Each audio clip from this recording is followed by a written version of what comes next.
You're about to hear about Malaga City, one of the most exciting, fastest growing areas on the Costa del Sol that nobody is talking about, but they will be.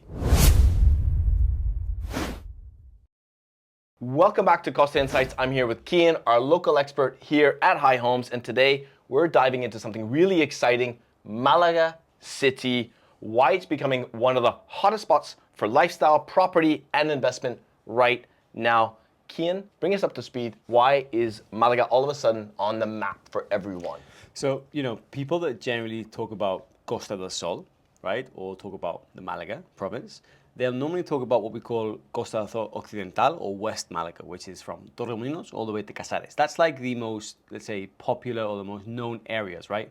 And those are basically the cities of Torremolinos, Benalmádena, Fuengirola, Marbella, Estepona, and Casares. That's what's commonly known as Malaga. Mm-hmm. Now, when we talk about Malaga City, we're talking about, let's say, the city of Malaga, right? So as you leave the airport, right there, that's the city of Malaga. And this is something that, many years ago, it was not really known as a destination city. It's always been sort of, in the shadows of the other big touristic hotspots, right? It's where people would land and then go somewhere else from. Yeah, so everyone, exactly. So people land in Malaga and then you go elsewhere. So you go Marbella, you go Fuengirola, right? And I remember 15 years ago when I was a little kid, you go to Malaga every so often. You go to Malaga because you need something. You go to Malaga because you needed to pick up a document, but you wouldn't go to Malaga for a sort of day out or anything like that, right? To rent a car. To rent a car, right? Yeah. Malaga City itself has grown like crazy in the last few years, and it's becoming a more and more of a hotspot of its own and a destination of its own, and it's got a very strong market of its own, and that's sort of reflecting on what we're seeing at the moment, right? We're seeing the business quality of Malaga go through the roof.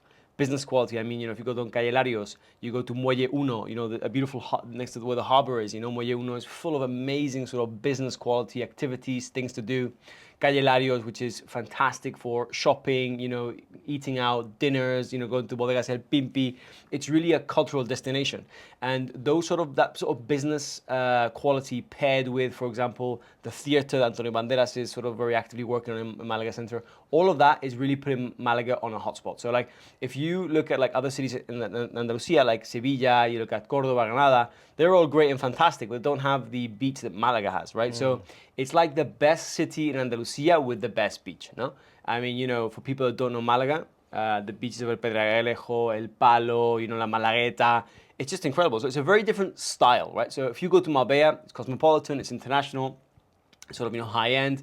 Malaga has that real Spanish feel. You walk around the city of Malaga, you go through Larios, and it has something really special. It's typically Spanish.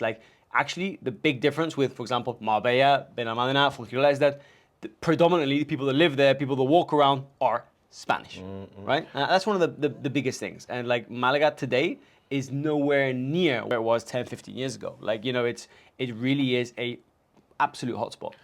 It's funny, growing up, I've come here every single summer my entire life, and I don't remember ever going to Malaga. But to your point, actually, it wasn't until 2 or 3 years ago when my dad relocated here. He's like, you have to start checking out Malaga. It's really become incredible. And ever since then, my family and I go, I don't know, maybe once a month, because there are some really, really fun things to do in Malaga. And so you're right. I mean, I don't ever remember being a part of and we've traveled most of Spain. And all of a sudden, they kind of planted Malaga on the map. But I think it's, like you said, Antonio Banderas is doing a lot of things. And they're really, they're also, they're attracting a lot of tech businesses, some of the biggest names in tech. I think the tech, what is it called? El Centro Tecnológico de Málaga, yeah. De Malaga, yeah. So they're really trying to, I think there's a very conscious effort by Malaga to redefine itself. Totally right. And if you look at the Malaga urban planning and Malaga City, you have Malaga, then you have the university part of Malaga, Teatinos, Distrito Zeta, all the areas of Malagueta, El Palo, all these areas are expanding and growing. If you, going back to 15 years ago, I mean, my uncle lived in Malaga Centre, and when I was a little boy, when I was 6, 7 years old, I used to go to Malaga. And Malaga's always been nice, very traditional Spanish, right? But you go there today, and there's no comparison. It's got that, Mediterranean glamour, right? Yeah, it's really glamorous. Nice there's this photo they've done from the Alcazaba down, we'll put it on the screen, down towards the Muelle Uno. And it really that's my favorite photo of Malaga. It really defines what Malaga is like. It's beautiful. Very walkable, very flat, and very traditional. Yeah, and they're pouring billions into it. I mean, there's entire plans for rebuilding the whole port. The whole coastal, the beachfront area is being developed by some of the top developers in Spain, right? I mean, it's really how it's going to look in 10 years from now is going to be a lot different from how it looks today. So they're really, really pouring money into it. We've seen a huge increase in inquiries for Malaga, and we've centered all of our efforts in Malaga right now. But just to give a few examples to people that don't really know Malaga, like towards on the west side of Malaga, where the Hospital Quirón is. This area was, there's all these plots which are beachfront, which have never been touched. They're very famous because they have the old chimneys from all the factories. So if you see the skyline of Malaga, you got the old chimneys where they used to make all these things. And that area was like, all these massive plots are like, nothing ever happened. Yeah. Nothing ever happened. And it was not until a few years ago when Sierra Blanca, the group that was behind the Sierra Blanca Towers, sort of took a leap of faith and said, you know what, there's so much movement in Malaga, let's make this, let's bet big here. So they bought the land and they built what today is known as Sierra Blanca Towers. And that happened. Apartments, beachfront in Sierra Blanca Towers sold for 3, 4, 5 million euros. And all of a sudden, like, you see major developers run to market, buying up land. Yeah, and it's also bringing up the value of that entire area. Yeah. That's only for the west frontline part of Malaga, but the same goes for other areas of Pedregalejo, El Palo, and then the area of where the university is, like, it's called, Teatinos, Distrito Zeta. We have not buildings going up here. We have whole neighborhoods being built. Like, we were invited last week by Norway, the developer, to see their new lands in Distrito Zeta and Teatinos. And literally, like, we're looking at a piece of land that's going to be hosting over 1,200 properties. It's like a new zip code almost. It's like a zip code, right? You have commercial sort of centers that can be built around the commercial premises, schools, healthcare. It's also desperately needed, right? Like, Malaga really needs it. And, for example, Boulevard 360 is a lovely development, where you can still, at this moment, very early stage, but there's some really good opportunities in Malaga, It's like there's a cultural shift. Also, something else is it's not only foreigners which are relocating to Malaga. You've got a lot of people from Spain itself. Yeah. People from Cordoba, people from Granada, people from Madrid that are going, Jesus, no, I want to live in Malaga. Like, Malaga is a place to live, no? And people are recognizing that. The quality of the life all year round. You have that city life, but Mediterranean, perfect temperature, to perfect weather. Just the list goes on and on. I mean, you could almost commute to Madrid from Malaga, live on the beach, but earn the Madrid, euros, from the kind of income that you might generate from living in the capital. That's right. Of a country like Spain, but live on the coast. And like, because with the connection, it's 2.5 hours, right? Yeah. High-speed train from Malaga to Madrid. Totally right. It's 2.5 hours, and let's talk about accessibility. Exactly that. Like, if you look at Malaga, we're connected to this capital with the AVE line, which is a fast line. For people who don't know, it's an ultra-fast train line. It takes from Maria Zambrano, which is the center station in Malaga, to Madrid, 2.5 hours. Yeah. Like, driving, it would take 5-6 hours, right? Yeah. So, 2.5 hours. And not only that, like, with the Malaga airport being one of the most important airports, like, in Spain, connected to, let's say, any major European capital within 2 hours, 2.5 hours, So people go, okay, if you want to go and live in Marbella, you don't have a city life, right? You want to live in Estepona, unless you live in the city center, but it's not really a big city, right? It's a big town. Or let's call it a city, but it's not a big city. Malaga is a big city. So, like, if you want, like, the Mediterranean life and the coastal life of Costa del Sol, but you want that city buzz, that's Malaga, right? And then well connected. So you're quite right. There's a lot of people which maybe work in Madrid and they'll actually commute back and forth to work. It's going to be more. What the best of both worlds? I mean, if you really want city life, but you also want, as you said, the beaches that are right along the shorefront of Malaga City are beautiful beaches. Stunning. They're beautiful beaches. Stunning. I mean, on par with anything else you might find on the rest of the coast. Yeah.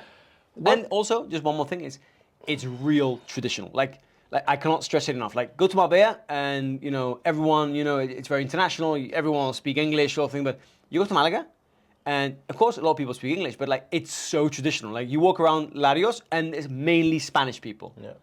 And that's really nice, right? Like, sure. You don't really have that. It's very different to the international vibe of these coastal cities, which we're so used to talking about. Estepona, Fugila, Marbella. Malaga is like Malagueño, right? It's really, by the way, fun fact, for people that are born in Malaga, I call it boquerones. I was born in Malaga, and if you're born in Malaga, you call it boqueron. Which is what? An anchovy. Another fun fact about Malaga. Malaga has the most complex type of coffees in the world. Like, in Malaga, that's right. Like 20 different type of coffees. Like, if you go into Malaga cafeteria and you want to order a coffee, like, you better know your coffees. Yeah. People talk about Italian coffee, But I don't think, the world hasn't caught on to Malaga coffee. We have I love Spanish coffee. Santa Cristina, Malaga, real good Malaga coffee, Santa Cristina. So yeah, absolutely. You talked about a lot more inquiries coming in. Mm-hmm. What types of buyers are we seeing, both Spanish and international, that are buying in Malaga versus anywhere else on the coast, or in addition to? Really fun, interesting fact is we were with Norbit in one of the new developments which we're starting to offer now to our clients called Boulevard 360. We've got 160 units in this development. From their buyers, 90% are Spanish. 10% are international. They haven't really opened up sales yet, so we'll see how that develops. It might be a bit different at the end. But that's a very good indicator. We have Termica for sale in Malaga. We have Octavia, among other developments. And it's the developments in which we receive most Spanish inquiries from. People are mainly Spanish that are looking to buy there. Yeah. So, but going back to your question, who buys in Malaga? We have a lot of South Americans. A lot of South Americans choose Malaga, and then your usual suspects. Now you get a lot of, you get Brits, German, but I would say it's more, for example, Dutch and Belgium like Malaga as well. Yeah. Malaga is becoming a bit of a tech hub, no? 100%. So every time more and more you see massive companies choose Malaga as a base for their workers. Also you've companies like Ericsson, Google, Meta. Heavyweight, companies choosing to, have workers relocate here. I mean, in Octavia or these developments that we've spoken to on site, and a lot of these people work for Google, Meta, high paid, people in Microsoft. It's super common, no? And then with the Parque Tecnológico and the way Malaga is going, it's very tech sort of oriented, and the Malaga mayor knows that, so they're trying to give as much facilities as possible to these companies to relocate their guys, here. And it's going to be the sort of the California of Europe, the California sort of tech vibe, and that's coming. That's really coming. Do you think that the companies are choosing to do that because of this beautiful blend between urban life and beach life, and to allow for their employees to have sort of a better work-life balance? You think that might be why? I think that's it. Also, the accessibility of the town, of the city, but also, just down the road you have Marbella, which is a super, popular location for people which are very, sort of well connected to the tech investment community, tech business community. So there's all these different things that sort of when you connect the dots, it makes a lot of sense. Yeah, I mean, and also, as we've kind of touched on before, is the accessibility of Malaga is tremendous. I mean, the Malaga airport it's a serious airport. It's a primary airport that gives you access to everyone. In fact, there's direct flights from the United States. They've just introduced direct flights from Seoul, right, in Korea. Yeah, that's in a pilot testing. Yeah. But that tells you a little bit of where potential interest is coming. I talked about it on our Instagram channel, and it was if right now they're doing a pilot program with Seoul for the next 6 months, we want to gauge interest. But that's a whole market that's untapped. Yeah. Like Asian market, the Asian market for Costa. So what does that mean? We know how much the Asians love the Spanish lifestyle, the jamon, that is the other. Imagine you can give them the Malaga lifestyle direct connected to Seoul. Jesus, that's how many hundreds of millions of people are there, In terms of things to do, if you're visiting and you want to take a day trip into Malaga, I mean, I know what my family does. I mean, there's some of the favorites among our family. On the outskirts, you have Plaza Mayor, which is this incredible. We've actually done an area guide on it. Yeah, we did. Yeah. It's an open air. So check out that video. It's an open air shopping mall, which is amazing. It's got incredible playgrounds for the kids. But yeah, the shopping experience, even if you don't go and buy anything, just to walk around, it's like these small, I don't know what you would compare it with, but it's small streets from, I don't know, like you're walking down international streets. It's like from a small village. Yeah. It's a small village feel, but it's commercial. It's hard to explain because you have to go there to experience it. But kids love it. You have everything you need there, shops, services, everything you need. Yeah. But one of the things I think that defines Malaga, and something that if I had to give someone that's in US or Canada an itinerary of what to do in one day in Malaga, if you only had one day. Oh, I'm interested to hear this because I might have a few things to add. Yeah, I would say with kids or without kids. Let's say, with kids. I mean, with kids. So I think the first thing you do is explore the city center of Calle Larios, right? Really, explore Calle Larios, not only for the shops, but also for the nice tapas, maybe have some nice churros con chocolate. There's some lovely places in the small streets of the churros, which is typical Spanish sort of breakfast. Walk up to La Cazaba, a beautiful, ancient Cazaba, which we have up. It's a fair hike. It's a beautiful one though. It's a beautiful hike and a It's view from up there. You can get a taxi Amazing. straight up, and you can walk it. You can walk through it in about an hour and a half. You can also use get the hop on hop off bus. Yeah. Double-decker Yeah, hop yeah, off, which yeah, is a great. By the way, if you like, if you struggle walking or whatever, or if you want to cover the whole city in one day, that's a great alternative. Yeah. Go ahead. And then, maybe afternoon in Moya Una, in the Pompidou, walking around, was just gonna say, exploring what's going on that way. Yeah. Picasso And Museum. Picasso Museum, Don't forget, Picasso was from Malaga. Yeah. Picasso Museum would be a definitely to do. But also, enjoy the frontline Paseo Marítimo, no? The promenade, have a ice cream on the promenade. And I would say finish up in the theater with a nice maybe play by Antonio Banderas. He's got a few plays there this summer. And then really finish off in the evening with some tapas in Calle Larios. Just do a loop and then finish back there. I think that's a perfect way of finishing. Pretty good. You can fit all that in one day. Malaga, like, you wouldn't think that Malaga is well. You mentioned ice cream. You wouldn't think that Malaga is well known for ice cream, but they do some really good ice cream for some reason. I don't know why. Italian gelatos take the same. Yeah, they sure do, but Malaga coffee? is amazing. In fact, the main street offers some great, and there are lineups of people waiting to get into these places. So it tells you a little bit about, how good this ice cream is. Spanish brand La Gijonenca. There you go. That's a super famous Spanish ice cream brand, La Gijonenca. So that's only people from Spain know that. Santa Cristina Coffee and La Gijonenca. Those are the good. If you can pronounce it, you can. La Gijonenca. La Gijonenca. Isn't it? There you go. There's a couple other places my kids love to go to. There's one. There's a new video game museum, OXO. So if you're into, it's not that my kids are crazy into video games, but it is a real trip down memory lane. And if you want to feel a little bit old, go to this place and you'll see some of the things that are now in museums that you might have once played with as a kid, like PlayStations, all kinds of things. You can interact. It's a really interactive space. It's quite fun. You should check it out. It looks like you haven't been. I didn't. I had no idea. Yeah. It's really, really fun. And then the other one is the Centro de Imaginación. I think we'll put a link on it in the description. And it's sort of this illusion center where you go, and again for the kids it's great. Yeah, I saw it on Instagram. You saw my Instagram, right? Where you can go, you can take all kinds of pictures, you get all these sort of devices that you get to wear, and my kids just love to go there. Amazing. So just a couple little tips for families out there. Well, talking about Instagram, I don't know, we've never talked about this on our videos, but for you guys that maybe follow us on YouTube, maybe a nice shout out for you guys to go and check out the High Homes Instagram account. Yeah. Because we're constantly posting on our stories, and that's a really good way of keeping in touch with with us at High Homes. It's a little bit more about the day to day, right? Yeah, exactly. Actually, you can follow Matt and me. There we go. Put our handles in this, and Luna. So there you have it, guys. That's Malaga City. Thanks, Kian, as always. And until next time, hasta luego. Ciao, ciao.